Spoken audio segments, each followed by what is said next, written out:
राधे राधे भक्तजनों। अब आप सुने शनि व्रत कथा। तेराता योग में एक बार बारिश के अभाव से अकाल पड़ा।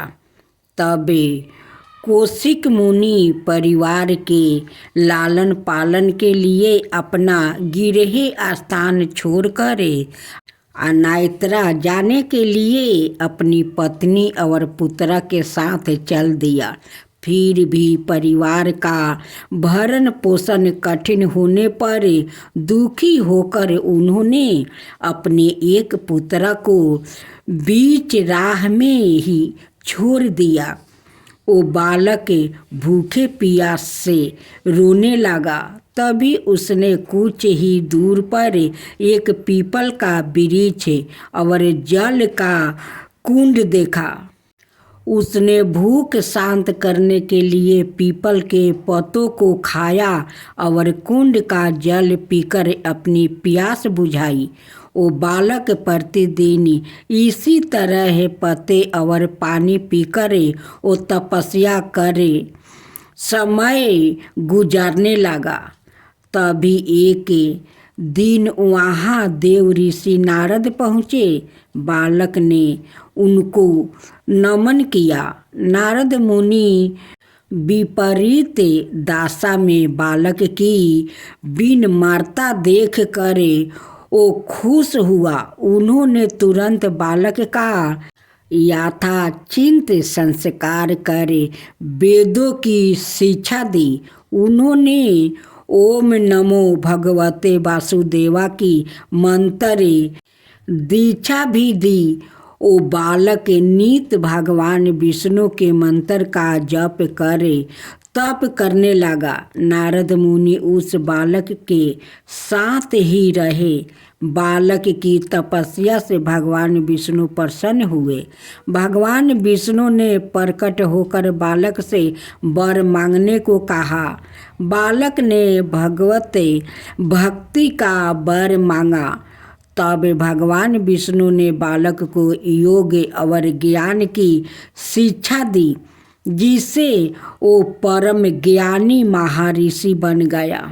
एक दिन बालक ने मन में जिज्ञासा पैदा किया। उसने नारद मुनि से पूछा कि इतनी छोटी उम्र में ही क्यों मेरे माता पिता से अलग हो गया? क्यों मुझे इतनी पीड़ा भोगना पड़ रहा है? आपने मुझे संस्कारित कर ब्राह्मण बनाया, अत मेरी पीड़ा का कारण भी बताइए। नारद मुनि ने बालक से कहा, तुमने पीपल के पत्तों को खाकर घोर तप किया है, इसलिए आज से तुम्हारा नाम पिप्पलद रखता हूँ। जहाँ तक तुम्हारे कष्टों की बात है तो उसका कारण शनि ग्रह है, जिसके अहंकार बस धीमी चल के कारण तुम्हारे साथ ही पूरा जगत भी अकाल की पीड़ा भोग रहा है। यह सुनकर बालक बहुत क्रोधित हो गया। उसने आवेशित होकर जैसे ही आकाश में विचरण कर रहे थे शनि को देखा। तब शनि ग्रह बालक पिप्पलद के तेज बल से जमीन पर एक पर्वत पर आ गिरा, जिससे वो अपंग हो गया। शनि की ऐसी दुर्दशा देखकर नारद मुनि खुश हो गया। उन्होंने सभी देवी देवताओं को यह दृश्य देखने के लिए बुलाया। तब वहाँ पर ब्रह्मदेव सहित अनाए देवों ने आकर बालक पिप्पलद के आवेश को शांत कर कहा कि नारद मुनि द्वारा रखा गया तुम्हारा नाम श्रेष्ठ है और आज से तुम पूरे जगत में इसी नाम से प्रसिद्ध होंगे। जो भी व्याकृत शनिवार के दिन पिप्पलद नाम का ध्यान कर पूरी श्रद्धा और भावना से पूजा करेगा, उसको शनि ग्रह के कष्टों से छुटकारा मिलेगा और उसको संतान सुख भी प्राप्ति होगा। ब्रह्मदेव ने साथ ही पिप्पलद मुनि को शनि ग्रह की शांति के लिए उनकी पूजा और व्रत का विधान बताकर कहा कि तुम धाराशाही हुए शनि को अपने स्थान पर प्रतिष्ठा कर दो, क्योंकि वो निर्दोष है। पिप्पलद मुनि ने भी ब्रह्मदेव के आदेश का पालन किया और उनसे शनिचर व्रत विधि जानकर जगत को शनि ग्रह की शांति का मार्ग बताया। इसलिए शनि ग्रह की शांति के लिए शनिवार के दिन पीपल के वृक्ष के साथ ही शनिदेव के पूजन की परंपरा है। अब सुने शनि व्रत कथा।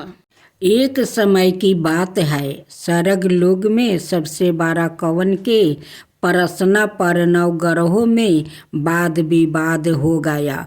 विवाद इतना बढ़ा कि परस्पर भयंकर युद्ध की स्थिति बन गई। निर्णय के लिए सभी देवता देवराज इंद्र के पास पहुँचे और बोले, हे देवराज, आपको निर्णय करना होगा कि हम में से सबसे बड़ा कौन है। देवताओं का प्रश्न सुनकर देवराज इंद्र उलझन में पड़ गया। इंद्र बोले, मैं इस प्रश्न का उत्तर देने में असमर्थ हूँ। हम सभी पृथ्वी लोक में उज्जैनी नगरी में राजा विक्रमादित्य के पास चलते हैं। देवराज इंद्र सहित सभी ग्रह देवता उज्जैनी नगरी पहुँचे। महल में पहुंचकर जब देवताओं ने उनसे अपना प्रश्न पूछा तो राजा विक्रमादित्य भी कुछ देर के लिए परेशान हो उठे, क्योंकि सभी देवता अपनी अपनी शक्तियों के कारण महान है। किसी को भी छोटा या बड़ा कह देने से उनके क्रोध के प्रकोप से भयंकर हानि पहुंच सकती है। अचानक राजा विक्रमादित्य को एक उपाय सूझा और उन्होंने विभिन्न धातुओं स्वर्ण, रजत, चांदी, कांसा, तांबा, शीशा, रंगा, जस्ता, अब्रक, लोहे के 9 आसन बनवाया। धातुओं के गुणों के अनुसार सभी आसनों को एक दूसरे के पीछे रखवा कर उन्होंने देवताओं को अपने अपने सिंहासन पर बैठने को कहा। देवताओं के बैठने के बाद राजा विक्रमादित्य ने कहा, आपका निर्णय तो सवाय हो गया। जो सबसे पहले सिंहासन पर विराजमान है वही सबसे बड़ा है। राजा विक्रमादित्य के निर्णय को सुनकर शनि देवता ने सबसे पीछे आसन पर बैठने के कारण अपने को छोटा जानकर क्रोधित होकर कहा, राजा विक्रमादित्य, तुमने मुझे सबसे पीछे बैठाकर मेरा अपमान किया है। तुम मेरी शक्तियों से पराजित नहीं हो। मैं तुम्हारा सर्वनाश कर दूंगा। शनि ने कहा, सूर्य एक राशि पर है, 1 महीने, चंद्रमा 2.25 दिन है, मंगल 1.5 महीने, बुध और शुक्र 1 महीने, बृहस्पति 13 महीने रहते हैं। लेकिन मैं किसी राशि पर 7.5 बरस 7.5 तक रहता हूँ। बड़े बड़े देवताओं को मैंने अपने प्रकोप से पीड़ित किया है।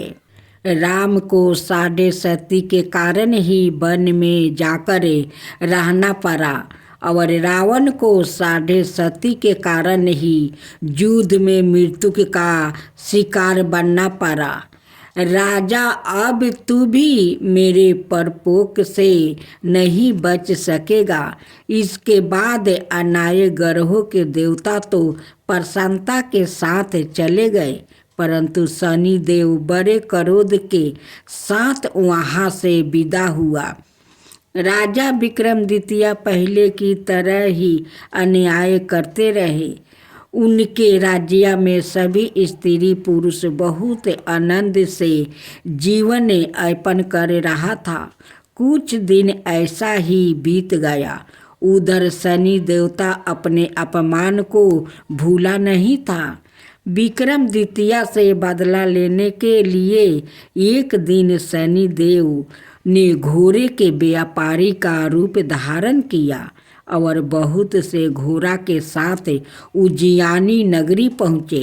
राजा विक्रमादित्य ने राज्य में किसी घोड़े के व्यापारी के आने का समाचार सुना तो अपने अश्वपाल को कुछ घोड़े खरीदने के लिए भेजा। घोड़े बहुत कीमती थे। अश्वपाल ने जब वापस लौट कर इस संबंध में बताया तो राजा विक्रमादित्य ने सवाए आकर एक सुंदर और शक्तिशाली घोड़े को पसंद किया। घोड़े की चाल देखने के लिए राजा उस घोड़े पर सवार हुआ तो वो घोड़ा बिजली की गति से दौड़ पड़ा। तेजी से दौड़ता घोड़ा राजा को दूर एक जंगल में ले गया और फिर राजा को वहाँ गिराकर जंगल में कहीं गायब हो गया। राजा अपने नगर को लौटने के लिए जंगल में भटकने लगा, लेकिन उन्हें लौटने का कोई रास्ता नहीं मिला।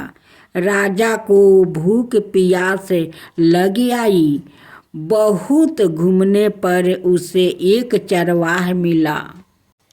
राजा ने उसे पानी मांगा। पानी पीकर राजा ने उस चरवाहा को अपनी अंगूठी दे दिया। फिर उससे रास्ता पूछकर वहाँ जंगल से निकल कर पास के नगर में पहुँचा। राजा ने एक सेठ की दुकान पर बैठकर कुछ देर आराम किया। उस सेठ ने राजा से बातचीत की तो राजा ने उसे बताया कि मैं उज्जैनी नगरी से आया हूँ।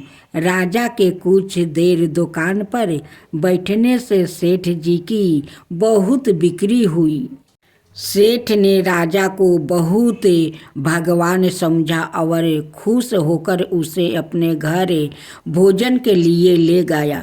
सेठ के घर में सोने का एक हार खूंटी पर लटका हुआ था। राजा को उस कमरे में छोड़कर सेठ कुछ देर के लिए वो बाहर गया। तभी एक आश्चर्यजनक घटना घटी। राजा के देखते देखते सोने के उस हार को खूंटी निगल गई।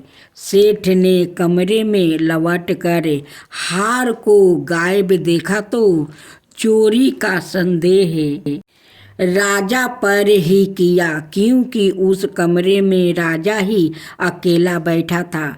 सेठ ने अपने नौकरों से कहा कि इस परदेसी को रस्सियों से बांधकर नगर के राजा के पास ले चलो। राजा ने विक्रमादित्य से हार के बारे में पूछा तो उसने बताया कि उसके देखते देखते ही खूंटी ने हार को निगल लिया था। इस पर राजा ने क्रोध होकर चोरी करने के अपराध में विक्रमादित्य के हाथ पांव कटवाने का आदेश दे दिया। राजा विक्रमादित्य के हाथ पांव कटवा कर उसे नगर की सड़क पर छोड़ दिया गया। कुछ दिन बाद एक तेली उसे उठाकर अपने घर ले गया और उसे अपने केलू पर बैठा दिया। राजा आवाज देकर बैलों को हाँकता रहता। इस तरह तेली का बैल चलता रहा और राजा को भोजन मिलता रहा। शनि के प्रकोप की 7.5 पूरी होने पर वर्ष ऋतु प्रारंभ हुआ। राजा विक्रमादित्य एक रात मेघ मल्हार गा रहा था कि तभी नगर के राजा की लड़की राजकुमारी मोहिनी रथ पर सवार होकर उस तेली के घर के पास से गुजरी। उसने मेघ मल्हार सुना तो उसे बहुत अच्छा लगा और दासी को भेजकर गाने वाले को बुला लाने को कहा। दासी ने लौट कर राजकुमारी को अपंग राजा के बारे में सब कुछ बता दिया। राजकुमारी उसके मेघ मल्हार से बहुत मोहित हुई। अत उसने सब कुछ जानकर भी अपंग राजा से विवाह करने का निश्चय कर लिया। राजकुमारी ने अपने माता पिता से जब यह बात कही तो वो हैरान रह गया।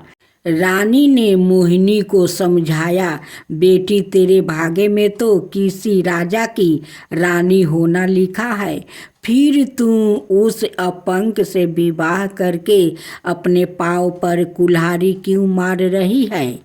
राजकुमारी ने अपनी जिद नहीं छोड़ी।